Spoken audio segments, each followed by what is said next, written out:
You ask Tiger to solve. This deals with linear equations with one unknown. The final result is x equals 5. Let's solve it step by step. Swap sides. Group all constants on the right side of the equation. Add 11 to both sides. Simplify the arithmetic.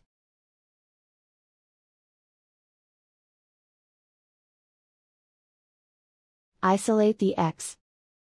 Divide both sides by 2. Simplify the fraction. Find the greatest common factor of the numerator and denominator. Factor out and cancel the greatest common factor. And so the final result is x equals 5.